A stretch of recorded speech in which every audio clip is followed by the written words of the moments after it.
Barry Humphries is a comic genius, a giant of world satire. Personally, I'm sorry, Possums, he leaves me cold. I'm sorry, call me old-fashioned if you like. But to comply with my contract, I have to introduce him. So without any further ado, clap if you feel like it. Barry Humphries!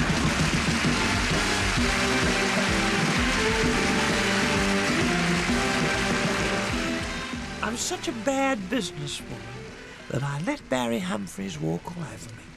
He trusts me up in a contract that even my lawyers today have difficulty in breaking. But I have no bitterness. He was always a figure in my world, long before I met him. And I think I was in spaces that he was in for years before I actually encountered him. And then it was as if we already knew each other. And these little kiddies from the neighbourhood and from other neighbourhoods used to come along and they'd pop in and sit around the kitchen table. You remember that little Rupert who delivered the papers? He was very shy. He was. I think you have to realise that Barry, as a creative person, is a very complicated personality. He's capable of great warmth, great friendship, and yet he's equally, on the stage, capable of really cutting, tough wit. And that's what makes him so interesting. I am basically a housewife. I can call you Jane, can't I? I love these little furry shoulders of yours, too. What was that, Jane? Oh, darling, you know the acrylic is a protected animal. Just look at her hair, her nails, her clothes. Dame Edna is the epitome of the superstar, of the glamour life, everything.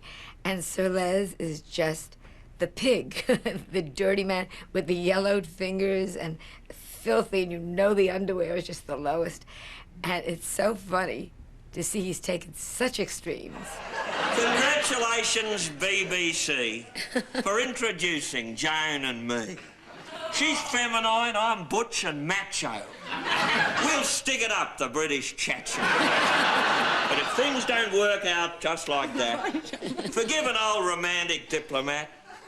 If we come unstuck, Joni, please, accept this gift of Aussie cheese.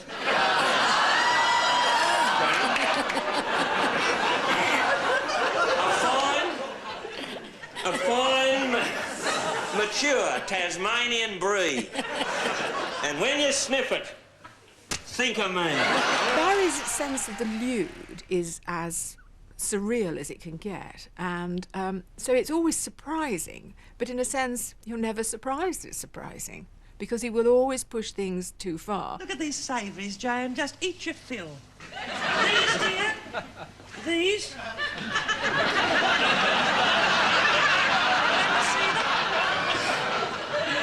This is an indigenous Australian savoury. Can you guess what it's called? Please, don't be unnecessary. It's a very Australian thing. You see the joke looking you right in the eye, and a lesser man would quail, would think, no, I can't do that joke. But Barry will do that joke. And he'll push it and push it and push it, and he's utterly free of embarrassment. What I didn't know was that this place was a chiropodist, because my request had suffered in translation. You see, and so I've been directed to the wrong place by this little slant-eyed yellow bastard behind the desk. Oh, please.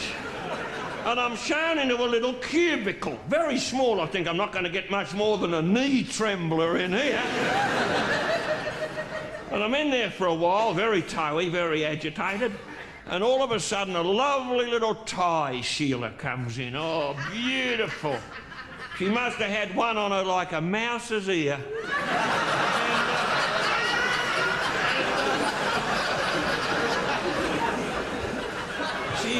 She's wearing a white uniform, and she's got a little tin dish in her hand and a towel over her arm.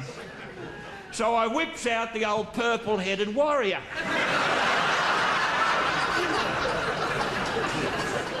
Yeah, I flashed my frightener. She screams and drops her accoutrement. She said, "That's not a foot." I said, "No, but it's near enough." The double entendre he's got to a fascinating degree. I was just happy to turn up and be treated badly or friendly or patronised. Being patronised by Edna is one of the great experiences in life. Have I ever told you I'm from Australia, Jane? I had suspected as much. Have you, sweetheart? Well, I am. Of course, my accent has disappeared because of all the people I rub up against. I'm surprised they get the word in edgeways. We'll let that pass, I think, Jane. I've met a few Dame Ednas. There are a lot of aspects of in Dame Edna that I've seen in other people over the years. It's a brilliant satire. I had, in a sense, been discovered first by Rupert Murdoch. Some friends of mine in Melbourne had sent my photograph to the Morning Murdoch, and they were appealing for the loveliest mother in Australia. Well, to cut a long story short, I won from the whole of Australia. Edna really only happened in 1955, the year before the Melbourne Olympic Games. Good evening. I would like to introduce to you a very close friend of mine, Mrs. Norm Everage, a housewife from 36 Humoresque Street, Moonee Ponds. Ladies and gentlemen, Mrs. Norm Everage. Excuse I? Big advertisements appeared in the Morning Murdoch and other local papers, begging housewives to consider, Latvian shot putters and Ceylonese fast bowlers. And we were making a review at the time. Ray Lawler, who was the director of the company, said to me, "Look, write something about the Olympic Games." And so I said, well, I'll write perhaps a sketch for Zoe Caldwell to play about a Melbourne housewife offering her beautiful home. I've only addressed branch meetings of the Housewives Association before. Mind you, television's marvellous, isn't it? It's such a lovely piece of furniture. I was called by a person called Barry Humphries. You see, I'd made some television appearances in the very early days of Australian television, and he was doing a show, a comedy show, and he wanted to impersonate and take the mickey out of Melbourne housewives, which was typical of him. And when I'd finished it, Lawler said, "Why don't you play the part?" I said, no, it's written for Zoe Caldwell. He said, well, I think when you've been reading it to me, it's funnier if you do it, because when we were touring in Shakespeare, you used to do this funny woman in the back of the bus. I did a voice. There's no doubt about it. There's nothing like a flesh-pink gladdy. To cut a long story short, I ended up by appearing on the stage instead of Barry. The director insisted on it, and his nose has been out of joint over that for years. My mother was amused by the character of Edna because she'd been told by her hairdresser that this Edna invention of mine was very like my aunt. And since my mother found my aunt on my father's side a mildly risible, if not even contemptible figure, my mother was tickled pink that I had constructed a character which everyone seemed to think was based on my aunt. But what nobody told my mother was that they thought, although this character of Edna resembled my aunt, she was identical to my mother. She was very sad that he'd pursued a life in the theatre. And I think secretly she might have hoped that he'd break out on his own and do something himself. But no, he was always, I think, fundamentally, well, I don't think he had what it took. But there's one thing we've got they haven't got anywhere else in the world, you know. Our wonderful Australian smile.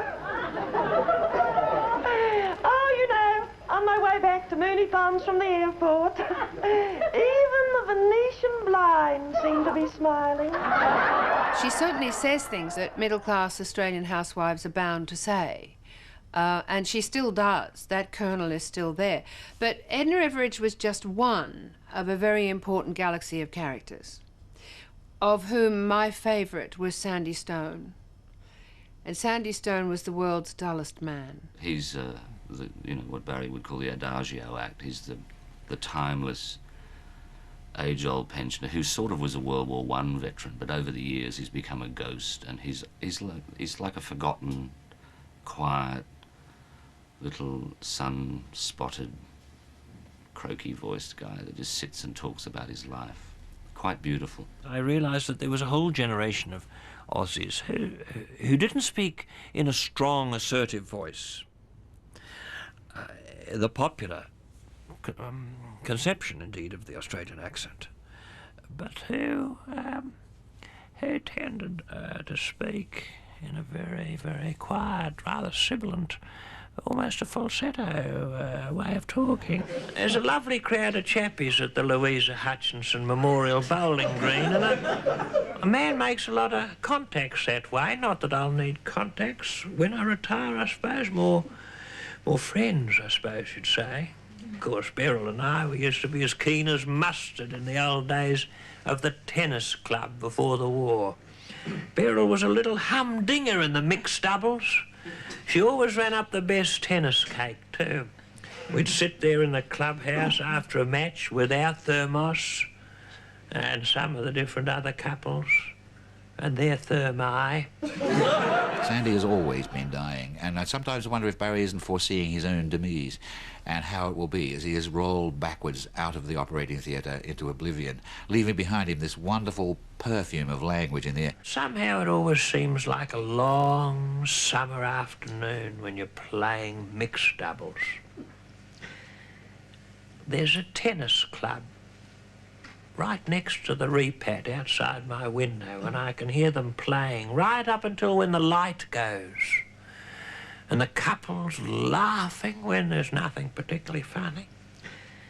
The sound of the sprinkler on the spare court. Shh, shh, shh.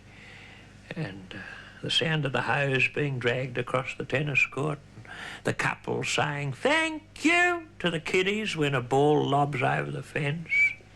And I can hear them shut the cyclone gate, and the cicadas, and the cars going off into the distance. Cars going off into the distance. It's Barry's greatest character, in my view, because it penetrates a different area than his own personality. It gets out there to the ordinary man. Whereas I think Edna and Les Patterson are aspects of himself. I only hope and pray that when the time eventually does come, as it will, Beryl's the first to go.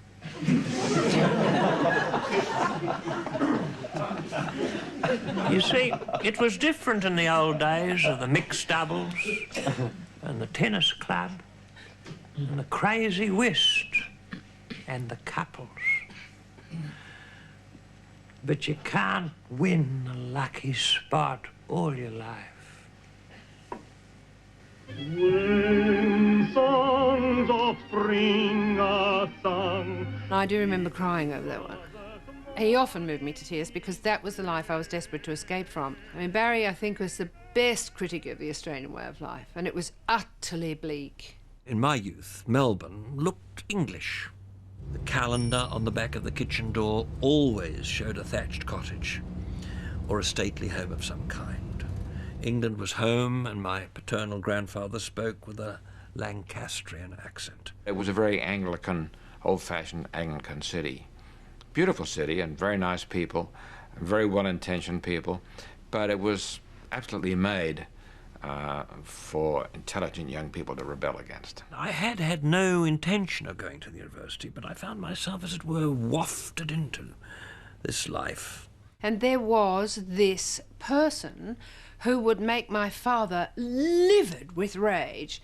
This tall, long, narrow-gutted ape with lank, dirty, long hair and a pale, intense face. And I would occasionally see him in the distance and think, Yes, and it was like Rimbaud, it was like Byron, he was the escape, he was the Mr. Wrong, he was the man of no morals, the man of dubious sexual orientation. He was everything that might free me from that straitjacket. This interest that I had from a very early age in the activities of the Dadaists, these anarchistic painters, performers, humorists, really they were, taken far too seriously by the art historians of the teens of the 20th century in Central Europe.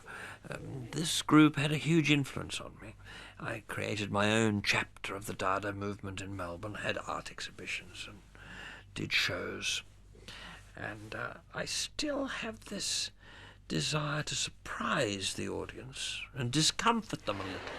It's inspired by a marvellous, marvellous painting, The Scream by Munch.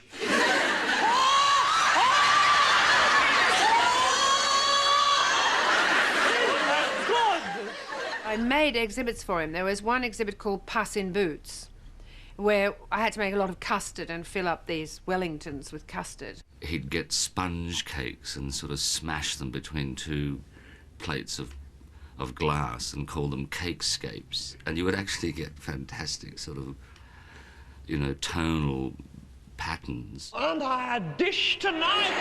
Look at my saucy hemline, Possum. Couldn't you gobble me up, couldn't you? He'd go to immense trouble to get an effect. There was the famous progressive meal. He would be coming in from his suburb, Moonee Ponds, or whatever it was, to the university, and some hoyden or doxy would serve him a different course of breakfast through the train window at each stop, all the way. Because the press realised this was the greatest story they could possibly have, and he was immensely famous quite early. I don't know if Barry ever did do that. I hope he did, because the whole point about these installations is that they were an art form years before their time. A lot of his work is done in advance. He's a great preparation man. He would fill the airline sick bag full of potato salad and have it ready. Right? And when all the attention was focused on him in the first-class compartment, he would open the sick bag and start eating the contents with a spoon.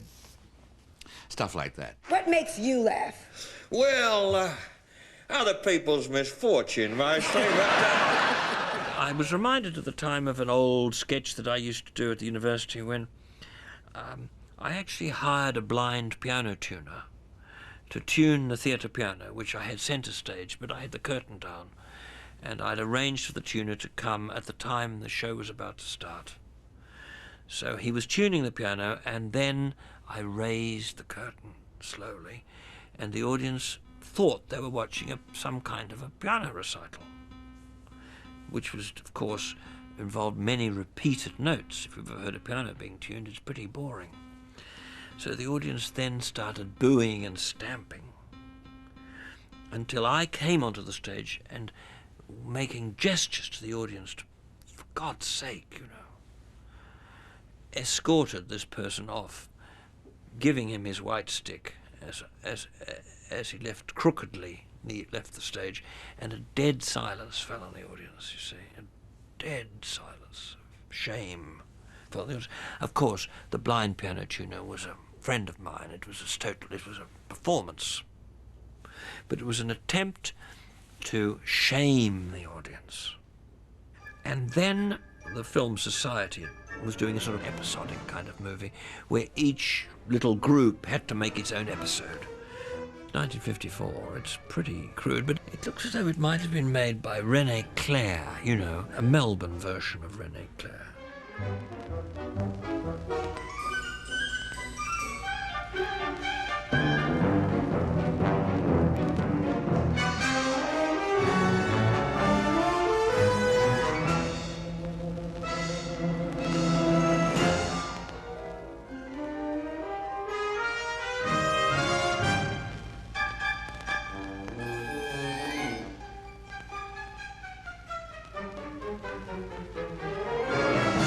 He did things when he was a student, I think, to attract attention.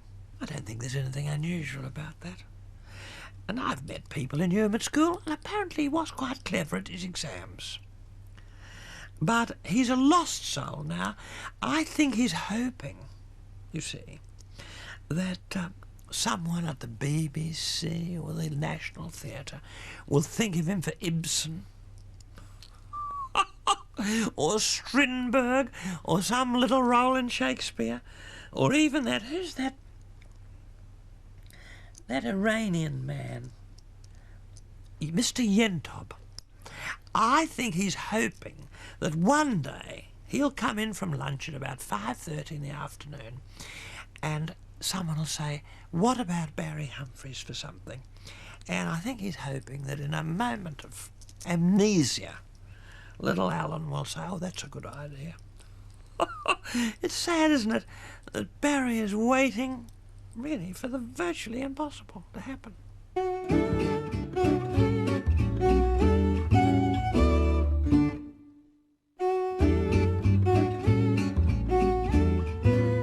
And to you, Barrington Bradman Bing Mackenzie, I bequeath the sum of $2,000 on condition that you leave for the United Kingdom immediately to further the cultural and intellectual traditions of the Mackenzie dynasty. Struth. We were all on our way to the real world. We knew it had to be there, but somewhere life was happening. You know, we could just get out of this bell jar that is Australia. Aunt Edna and I have been having a bit of a chin wag, dear, and we thought I'm it'd going be to a London lovely... with you, Mary. Come again? I'm going to London with you. Apart from the Australian 9th Division's brilliance at the Battle of El Alamein, he's the best thing that came out of Australia.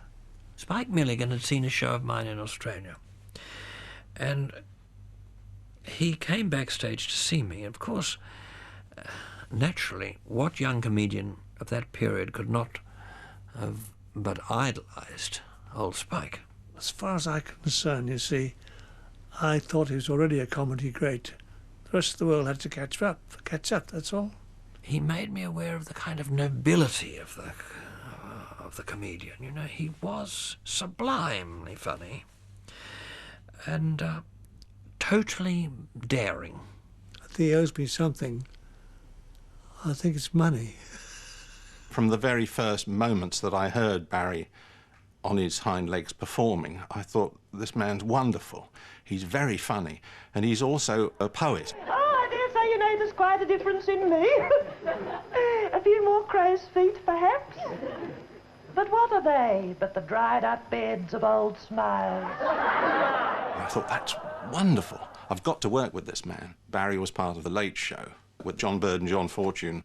And then I think partly due to Barry and I wrote Barry Humphries' Scandals. And there was one film which I loved making, and that was the man going off to work in the city in the morning, and his mother says to him, are you wearing clean underpants?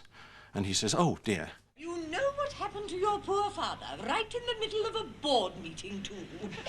All right, Mummy, but I'm going to be late for work this morning. Better late than sorry. You are an old pessimist, Mummy. What on earth do you suppose could happen to me today?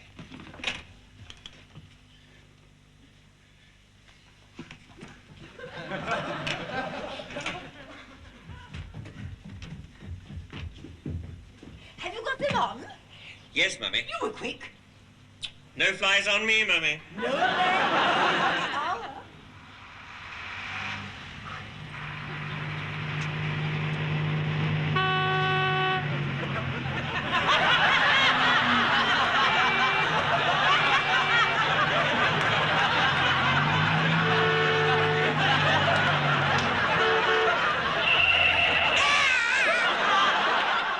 While I was working in the 60s in London, I was mostly in Lionel Bart musicals and Joan Littlewood plays. And I didn't do the Australian act for fear of failure.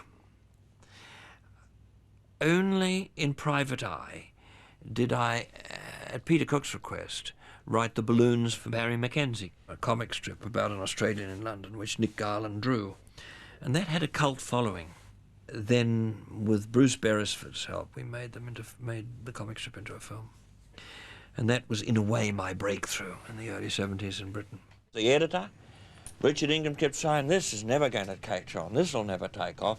Cookie says, you publish it or you're out of a job, you bastard. The strip was quite sort of autobiographical, because it was basically an Aussie trying to find his way around London and the British scene, and being fairly scornful about it all. What have you got in this case? Personal effects. Foster's Lager, a very little-known beer. I promoted it in the comic strip just because it was a Melbourne beer. There was only one shop you could get it. Now you can get it in every shop. The whole of England is being sick. Not a cent has found its way into Brian Humphries' pocket, which explains why he's such a deeply embittered human being. Well, don't tell me you're going to make something out of that. I'm afraid I shall have to confiscate this lot, sir.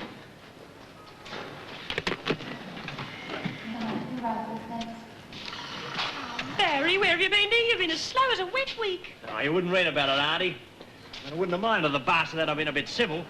Tell you, when it comes to fleecing you, the plums have got the edge on the jippo. The fact, of course, that I myself am an extremely puritanical character makes it very easy to write about Barry Mackenzie, who himself is, of course, a very puritanical fellow. It's just that he happens to be foul-mouthed as well. It was a terrific help to Private Eye, because the fortunes of Private Eye were quite low at that stage.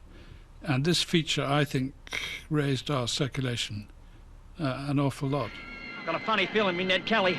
I'm going to cry Ruth. Cry Ruth? Better do it over the rail, mon ami.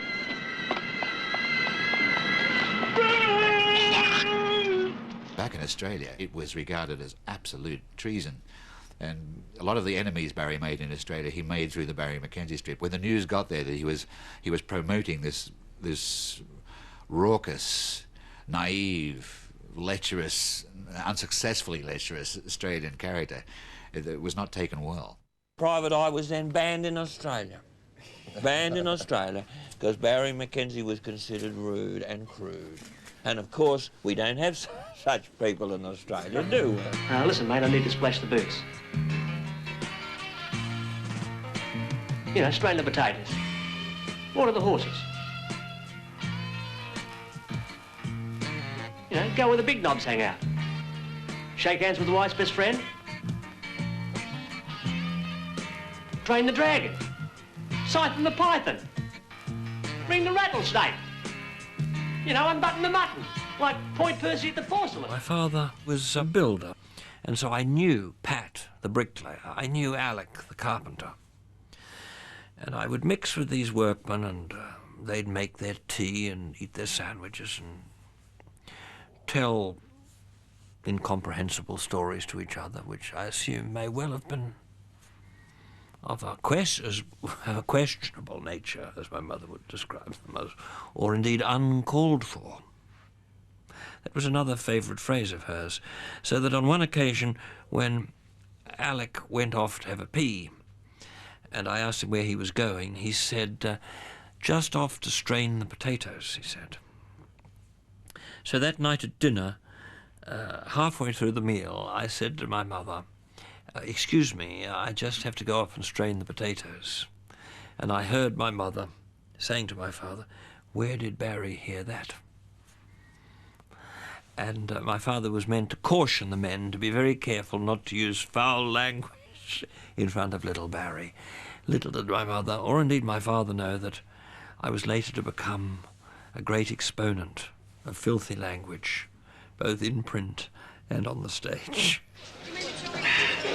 I really needed that.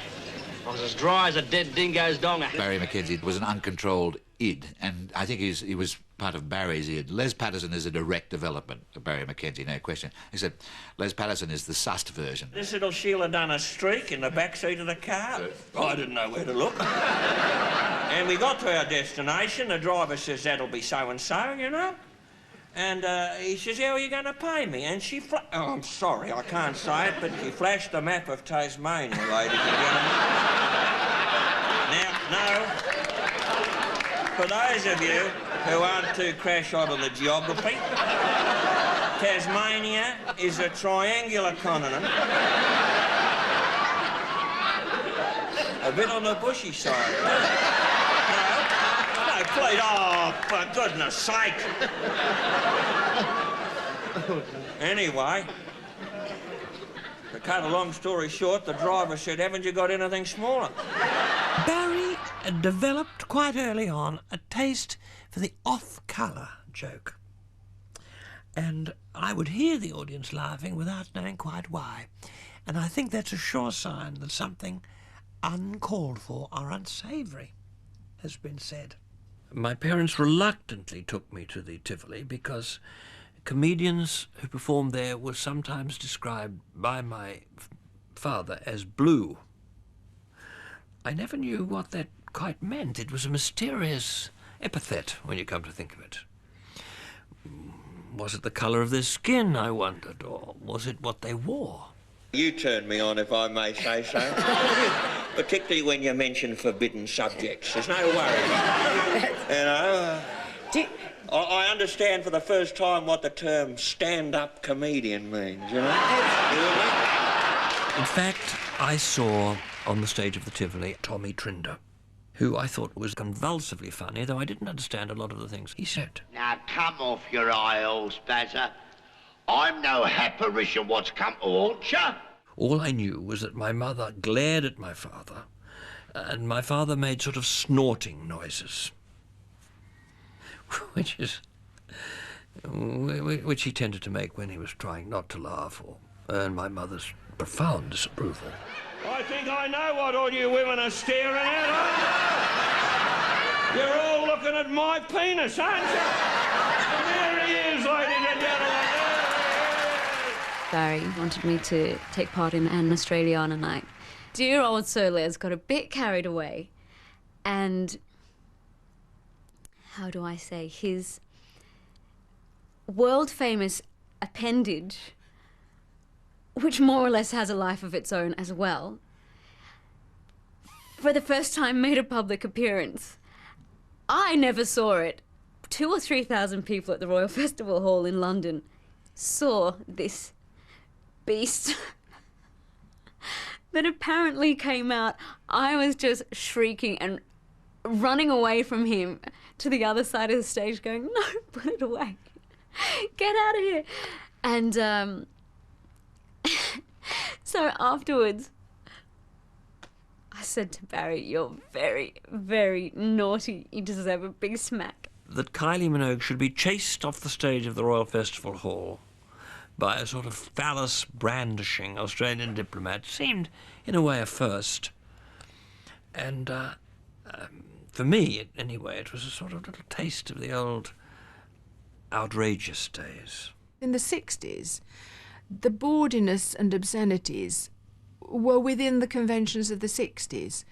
Now, sexuality and the way it's spoken of and the humour surrounding it has moved into a much broader spectrum, and so Barry's humour now is much more obtuse and strange and weird. He stayed ahead of the game. This is consideration for you. You know what I say to a girl who I might have just met?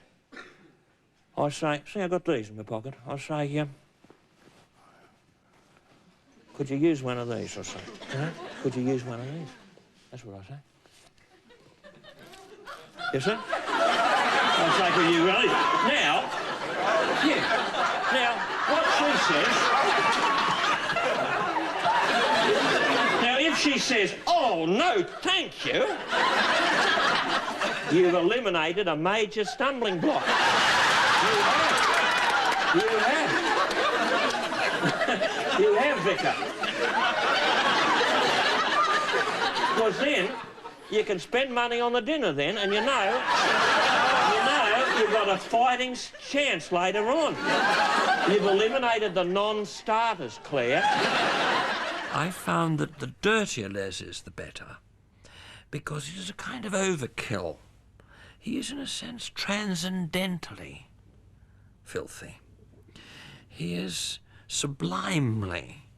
He's the apotheosis of the blue comedian.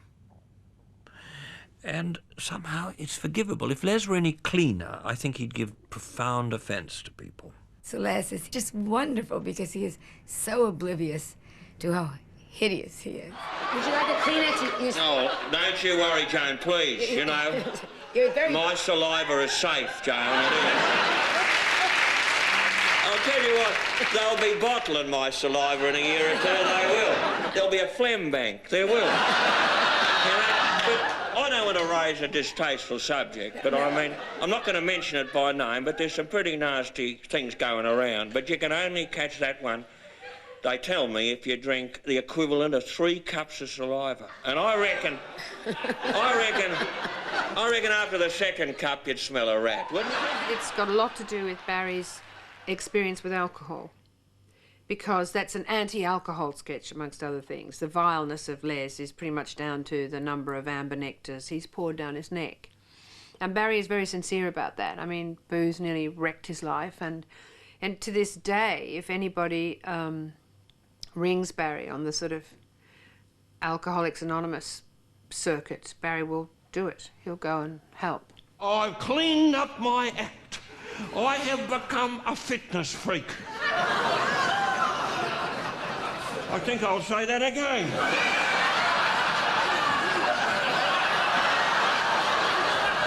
A fitness freak.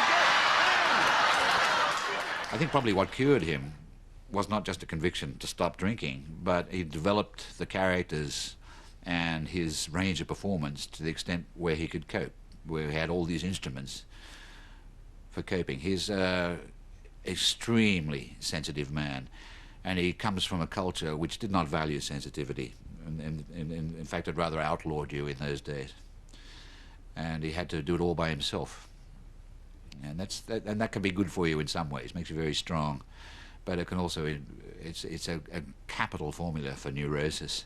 And neurosis is what he was dealing with. But what the hell? He dealt with it in an extremely funny way. I am completely off the grog. I am. I'm a teetotaler. I don't drink at all, except for the occasional glass of Chardonnay. Now, I can hear a few know-alls out here, and there's always a know-all. Know-all, know nothing, as my mother used to say. I can hear a few know-alls saying, come off it, Les, isn't Chardonnay an alcoholic drink? And to you I say, with the greatest respect, pig's ass. It's been said that some 30 years ago I fought a successful battle against alcohol. I prefer to regard myself as someone who's been happily defeated by alcohol. In other words, I've completely surrendered to the fact that I can't drink alcohol successfully, which is a life-saving discovery. But it was a long time ago. I think people are interested in alcoholism in performers because it's part of the romantic idea of the suffering clown, isn't it? It's part of the troubled entertainer. You know, there is an argument that addicts have addictive personalities, that if you're addicted to one substance, you will be addicted to something else. Well, as we know, Barry, I don't think smokes, he doesn't drink. He may lash into caffeine from time to time, I don't know about that. But I suspect he, these days, is addicted to his audiences and to the laughter and the roars and the cheers that he gets from them. Chardonnay, Chardonnay, it's the upmarket drink of today. Although it's not fizzy, it's a beauty aphrodisiac when you're in need of a lay. It used to be double tequilas that could prize off the pants of the Sheilas. But now they won't have it away, no way, for less than a large Chardonnay. He's not a type I like. He's common. Very C-O-M-M-O-N. But Barry Humphries likes him, and the Australian government insists that he appears in my shows in order to promote Australia or do something of the kind. Personally, I think he does us a disfavour.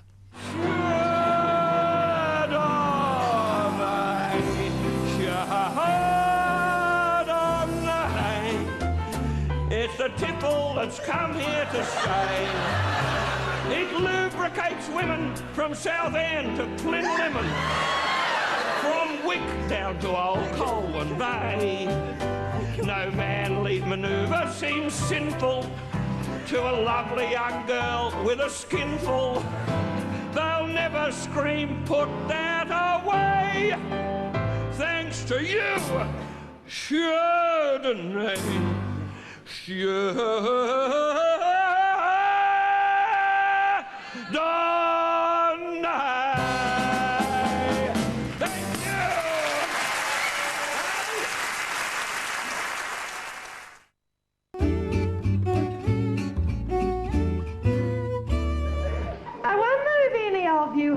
to a slide evening before?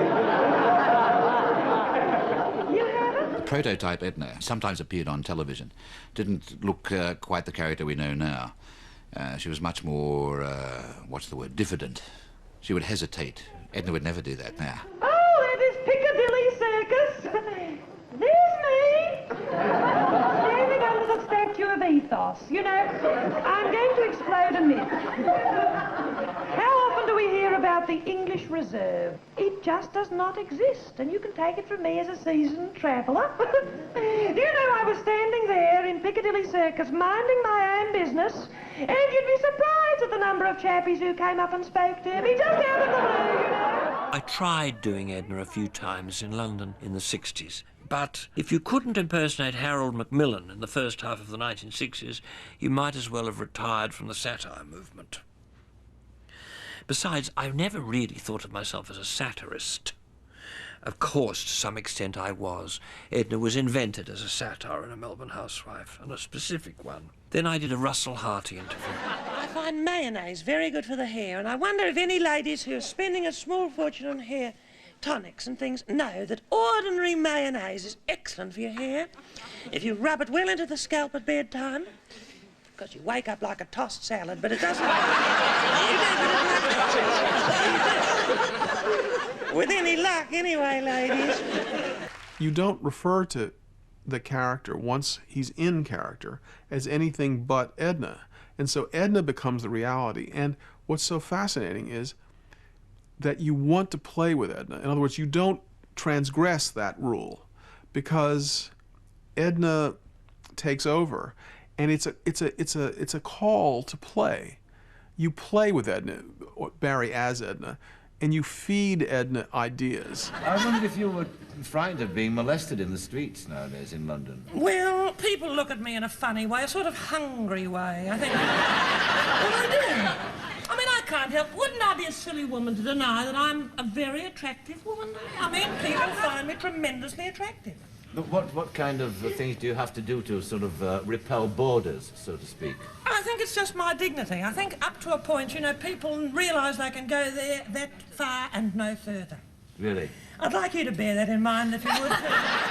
If you're talking dressed up as a woman to someone like Gloria Swanson, he has made you take part in his game. You have signed on. You can't really break the rules. So you're on the back foot anyway.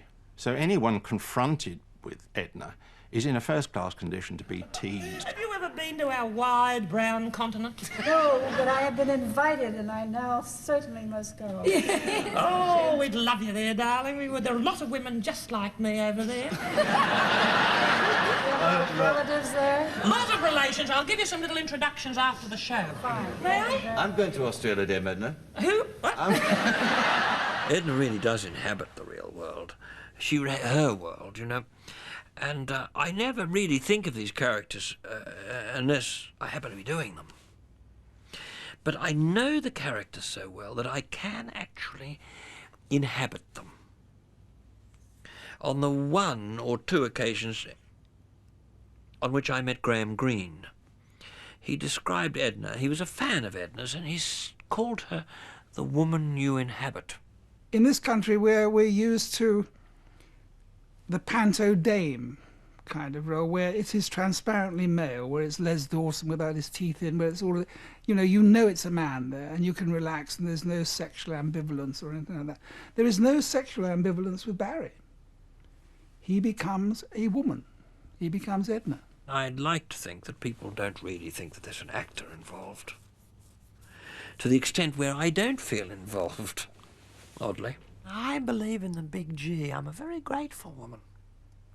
I wouldn't badmouth Barry Humphries in a funny way. I feel that that's where you're trying to lead me. I do feel I'm trying to be...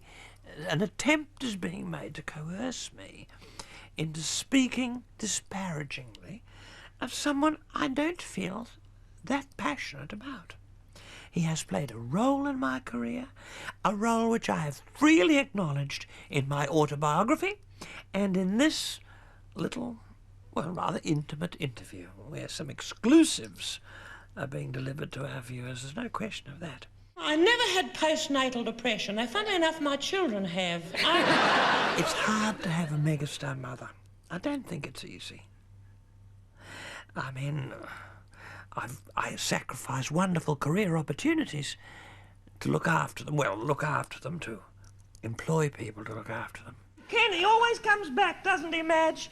He gives me a big hug and a kiss and he says, "You're my girlfriend, Mummy." I think you know my mother. Oh, that's a dirty lie, pal. No, it isn't.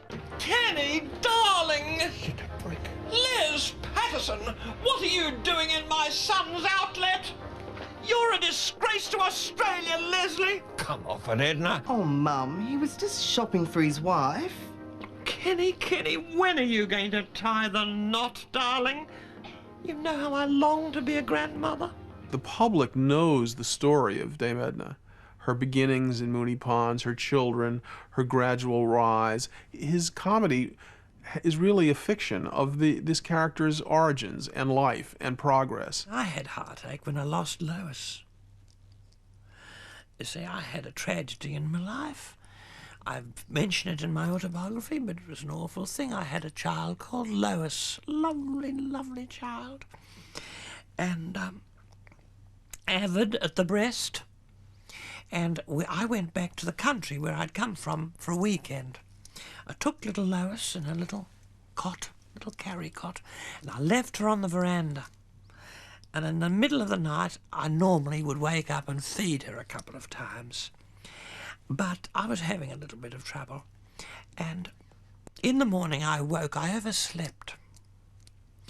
And I woke up and I ran out on the veranda and she was gone. This child was completely gone.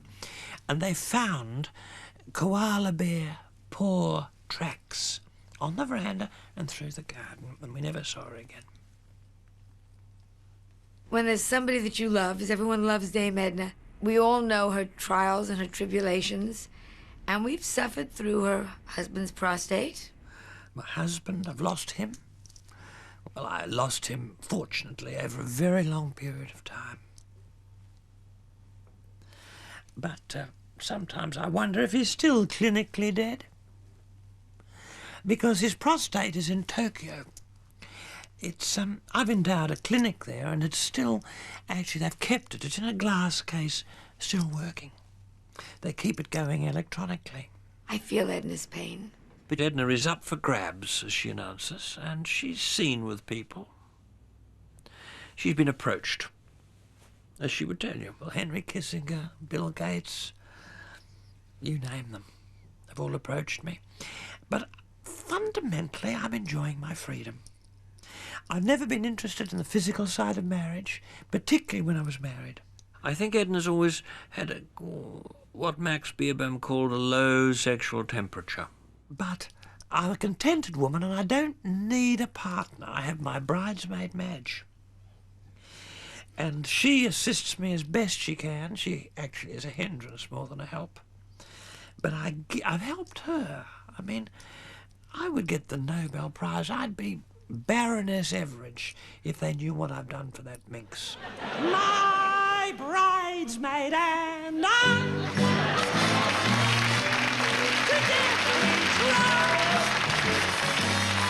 to share each other's load down life's weary road, my bridesmaid and I. Madge, darling, have you got your script? Have you got your script? Don't snap at me, Madge. When I had the shingles, she had them as well. When I run a temperature, she's hot.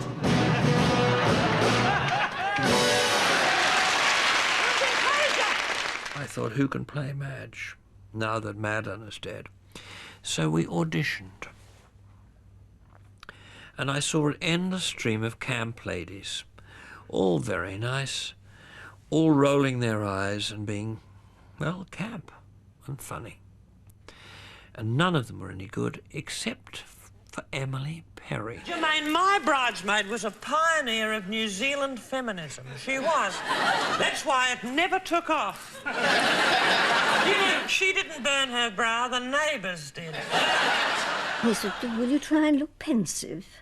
So I thought, well, I don't know exactly what he wants. Anyway, I took some photos. And then he said, oh, will you come and stand beside me, please? Oh, he said, you're a little one, aren't you? So I thought, oh, perhaps he wants somebody small. So I jumped out of my shoes. I said, well, I'm shorter still without my shoes on. Anyway, that was that. And in the evening, my agent rang me up. And she said, you've got the job. Oh, I said, what do I do? She said, I haven't a clue. And I still don't know. What I instantly recognised was that she was intelligent and that she had the God-given ability to do nothing. To do nothing. Madge comes from New Zealand. Madge is a celebrity in New Zealand, which gives you a rough idea what the rest of the people over there are. She's terribly rude to the people. Yeah. They love it, they love it, they love it. You know, the lady sitting there in the red dress. You look a bit like a letterbox in there. The people put their post in your mouth evidently. You realise that a lot of these people have never been the object of curiosity in their lives. I'm more interested in them than their mothers were. Certainly considerably more interested in them than the husband. It's a kind of benediction she bestows upon the audience. A benediction perhaps of embarrassment, it might be said. But I think she knows where to draw the line. She goes as near as possible, you see, to a point where a member of the audience may be hurt. And then that's it. Where are you from, Nettie? Buckinghamshire. Buckinghamshire, how lovely. Oh, how beautiful home there. Very nice, I'm yes. sure you have. And look, you make your own clothes too. A woman once said to me, "Why are you picking on me, Edna?" She was laughing and, of course, proud that I had. And I said, "Don't use that word. I'm not picking on you. I'm choosing you." And I said, "Can you imagine the old disciples catching their fish in the Sea of Galilee? That adorable old, our Lord, wandering around and saying, you know, whatever he said, the lovely story in the Bible about I'll make you fishers of men and things like that. Do you imagine them saying, stop picking on me, Jesus? Would they say that? No. They were being raised up. They were being elevated, sanctified, blessed. Something special, something magical, something epiphanous. Scrabble players will know what I mean by that. I'm sorry, I can't pick you, really, because... See this little blouse of yours? It would strobe on television, it would. Strobe is an old Scandinavian word meaning ghastly. We like to think it's therapeutic for people, that they leave the theatre better people in some way, nicer, cleansed. Some catharsis has taken place. Look at the back of the bed. What's...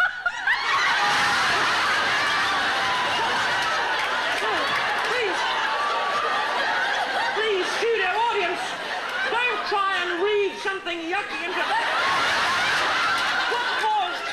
What's the cause of those abrasions on the wall? It's the children jumping on the bed. It's always seemingly improvised. You're quick-witted, you are. Because he refines the act according to where the pitch of the audience takes him, and once he grabs that, he's off and running. There's a woman looking at me down here. Oh, yes, this little woman on the end. Her eyes are boring into me, and I know what you're looking at. You're looking at this bracelet of mine, aren't you? What's your name? Jan. Hello, Jan. Isn't it a beautiful bracelet? It's priceless, but I don't need it. I'm going to give it to you. Yes. Take it. Oh, thank There you are. And it's yours, beloved. May it bring you such happiness, such luck. It will. Your family will be so jealous of that. Your sister-in-law will be green with envy, won't she? She will. You'll have words with her, perhaps a falling out. And then your husband will take her part. There'll be bitterness, won't there? A horrible coldness will settle over your marriage. You'll be sleeping in separate rooms. You'll start drinking. drinking and taking prescribed medication. One night you'll jump into the car, you'll go off weeping and bawling into the night. You'll go through a red light, you'll be involved in an accident, you'll turn into a basket case. Give it back to me, give it back to me. Oh, goodness sake. Thank you, darling. Thank you, sweetheart.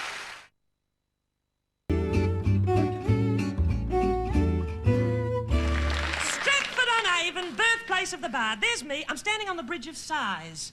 It's a misnomer because it's actually quite small, no size at all. That was a wonderful piss take of who the English think they are and who the Australians think the English think they are and who Australians think they are and so on. Now, that's me again on the Bridge of Sighs at Stratford, talking to a Shakespearean kiddie. I've got a wonderful... He's too young to remember Shakespeare, of course. I have a wonderful way with children. Look at the little mite. He's oh. That is a corner of Stratford-on-Avon. Notice the half-timbered... Look, a half-timbered car!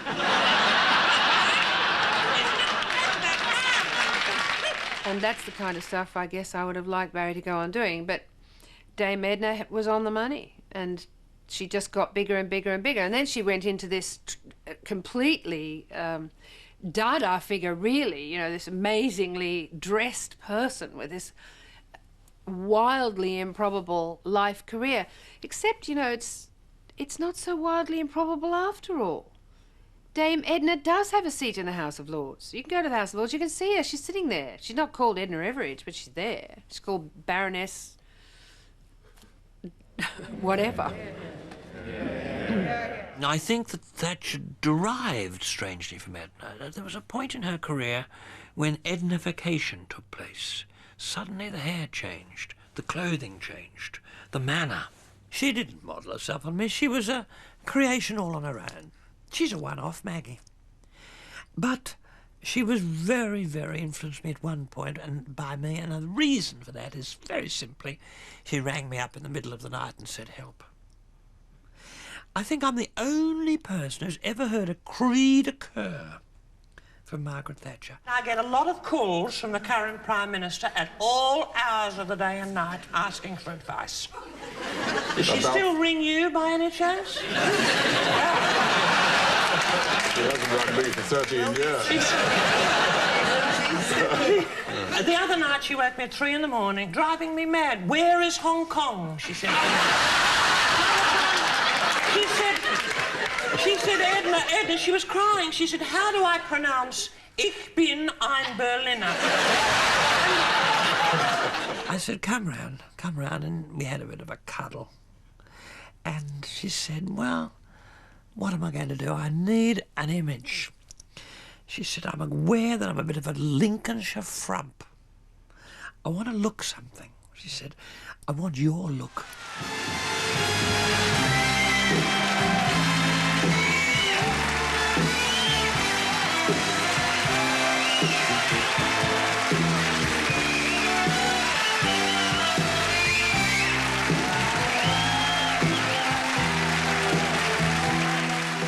Some years ago, I'd been watching talk shows on television and thinking they never got the secret of people, they never got the juice of their guests.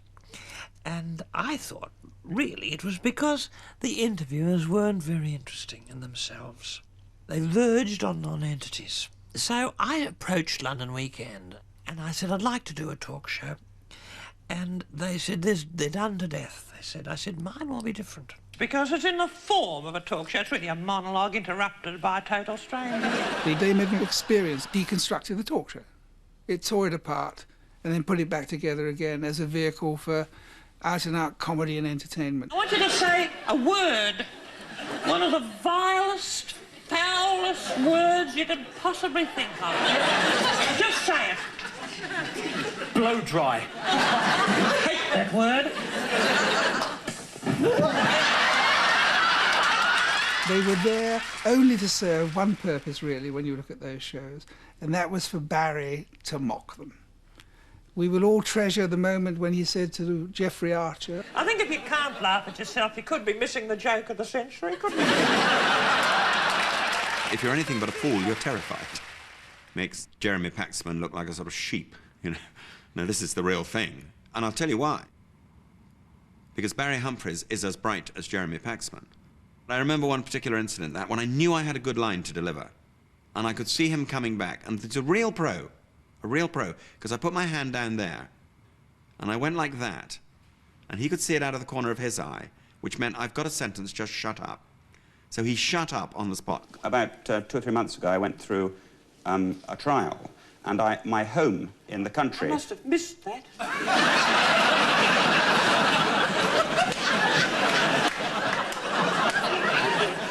I wish I had.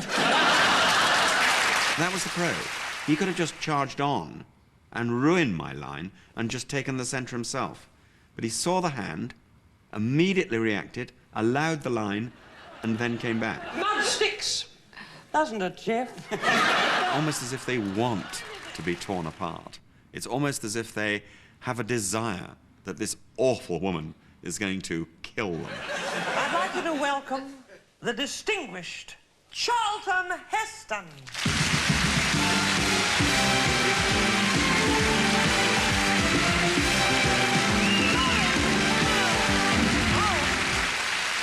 Oh, Chuck, darling, what's the matter with you? Oh, it's ridiculous. I'm very embarrassed. I was playing tennis and I slipped. It's just a bad sprain. We've got a trained nurse here, Chuck. Up you go, and please help Mr. Heston, will you, sister? She'll help you. Now, gently, gently. Take it very gently. The stairs are very,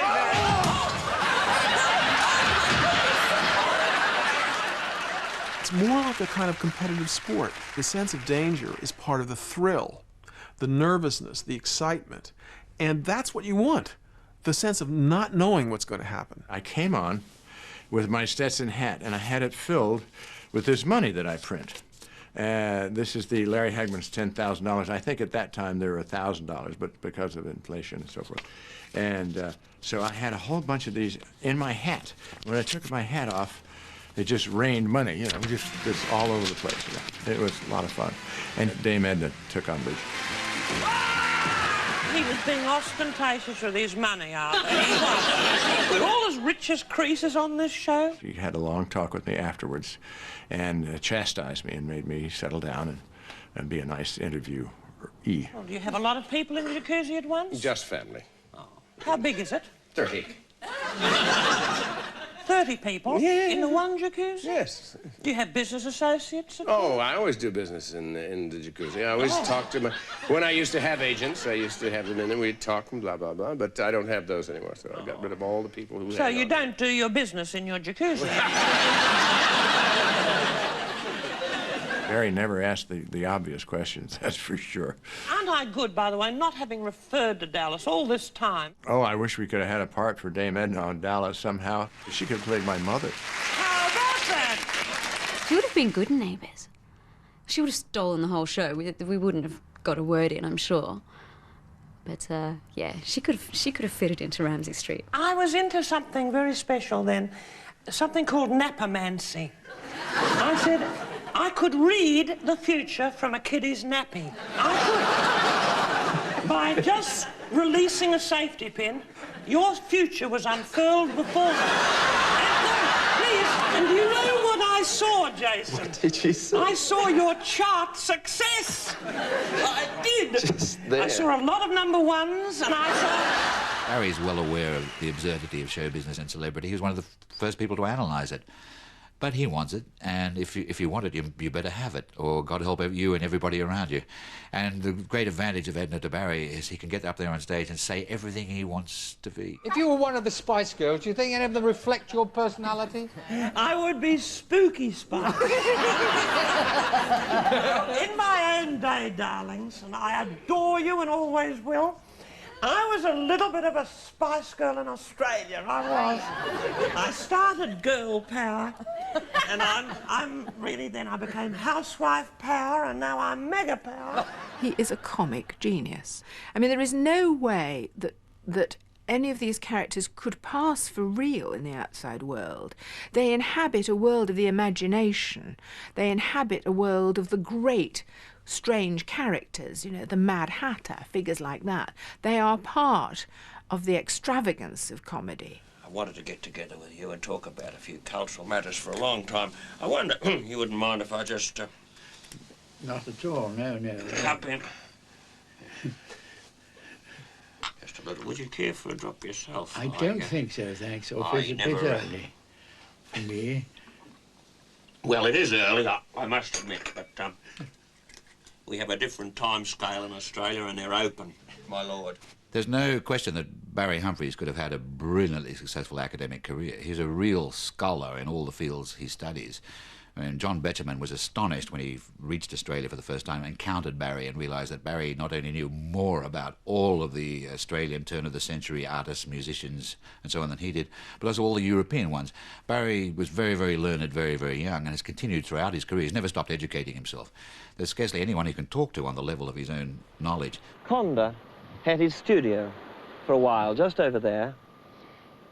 And another visitor was Aubrey Beardsley, already a dying man, but one of the greatest of all draftsmen, whose works are still popular in reproduction, hanging perhaps in tatters from the ruins of Haight-Ashbury, or decorating the boudoirs of aging teeny boppers. It was amongst these chalk cliffs that Beardsley conceived his one prose erotic work, his novel, Under the Hill. I'm looking around at a lot of these books that you've got here. It's incredible. Have you read all of these volumes? No, I have a lot of them for their beauty. A bit relieved to hear that, because I think you and me in public life, we don't get too much time to dip into the odd volume. I'm not sure that I particularly want to talk ad nauseum about my manager. I don't mind answering the odd question about him. But to me, I mean, we do lead quite separate lives. I'd love to see him now put Edna through some kind of crisis or breakdown and take the celebrity idea to its proper conclusion, because I think there's something in him that would dramatically handle that very well. You see, in a sense, I don't control these characters anymore. If people say to me, well, where's Edna going next? You know, you've done everything with her. She's been a housewife. Then she was a superstar. Now she's a megastar. Now she's renounced her title in order to support the Australian Republican movement, which, of course, indeed was something I persuaded her to do in order to satirise the Republican movement and to irritate as much as possible the rather pompous stuffed shirts who espouse this doomed enterprise. I'm pretty apolitical, but there's a big pressure on in Australia to make me the president of the Australian Republic in the millennium, and I would accept. I would love to be the president, and I suppose it's because I want to be on the money, and I want to be on the stamps. It's a secret ambition of mine to just be on the money and on the stamps. It's not much to ask, is it? It's not likely to happen in England. A certain person, a friend of mine, who shall be nameless, monopolises that department rather, doesn't she? Where is Edna going to go? I don't know the answer, of course, because it will happen very unexpectedly on stage. She will tell us. You see, as we speak, Edna's doing something on Broadway. Right on Broadway, and she's probably by now discovered that she's very closely related to Madeleine Albright. And I have now my own website, all started up by a lovely boy in Florida. Can someone open this beautiful laptop for me? I never know which little knob to touch. He delved into my family tree, something I didn't dare to do, though I notice Hillary Clinton is shaking her family tree pretty vigorously, in the hope that a Red Sea pedestrian is going to fall out, or several, because she's, of course, kowtowing to the New Yorkers a little bit. And little does she know that I am Jewish. I am quite, well, pretty certainly I'm Jewish, and I'm also a bit Dutch and Irish, which means really that I have exactly the same genetic constituents as a member of a Broadway audience. Isn't that funny? But I don't know.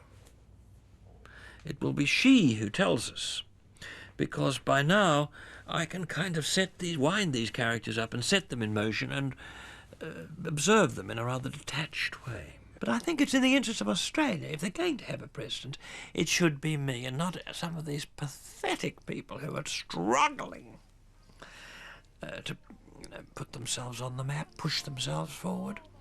It would be sad, and I think the majority of Australians, according to a recent survey, want me. The day dawned when I left Australia for England across the sea. And though I'm now a household name, I will never be the same. Australia's cast its spell on me. He's a true showman. He's been supremely important for Australia. And I think as far as Australians are concerned, because we don't even imagine Barry or Edna or Les not being there, we probably don't realise how much of an impact they have had.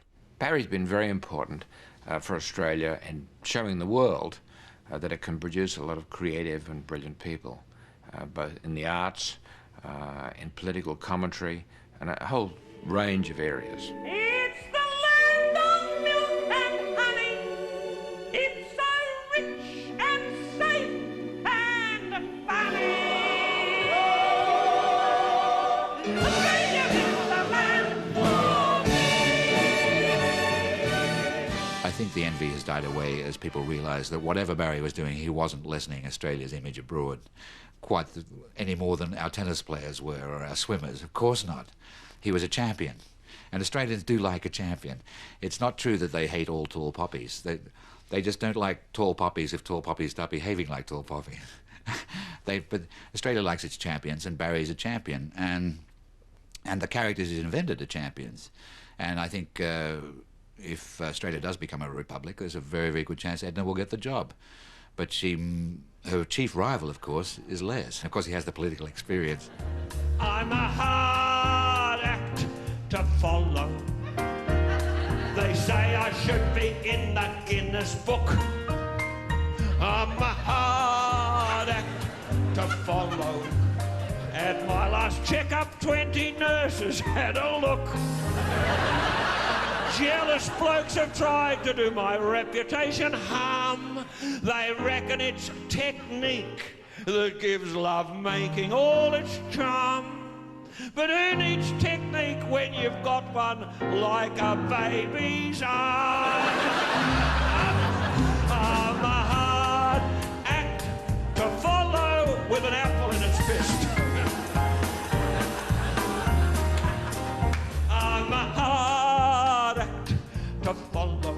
I'm the answer to a lot of maidens' prayers. Such a hard act to follow. They never feel the same way after Les. Some ladies throw a fit when my equipment comes on view. But I always bung some chewing gum on the far tip of my queue. I say hop aboard and I'll stop pushing when you start to chew. To follow. The performance is the most passionate experience. The relationship with the audience, which is marvellously anonymous too, isn't it? It could be, you see, that we performers don't like getting too close to individuals. We're not we're not terribly skilled or confident at what the Americans call interpersonal relations. Much better with the footlights or the cameras or something between us and them. And quite truthfully, sometimes, after an extremely busy, stressful day, I will go to the theatre, disguise myself appropriately as someone very unlike myself, step from the darkness into the light, and say to myself, alone at last.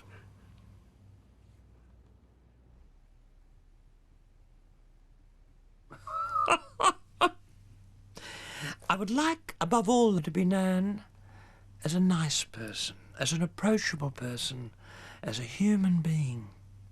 And perhaps one day, if I can notch up enough cures, a saint.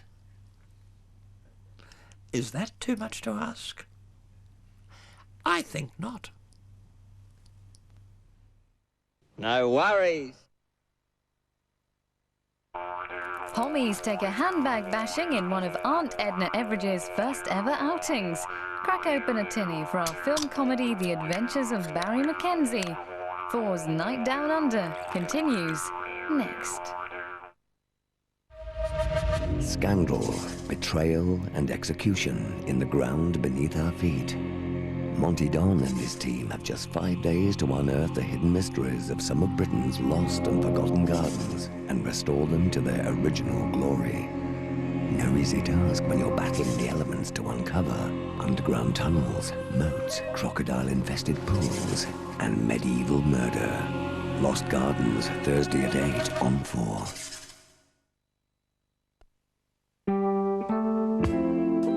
You know, everybody's talking about how different I am. I guess they can notice the change, the way I walk, the way I talk. You turn my whole world around.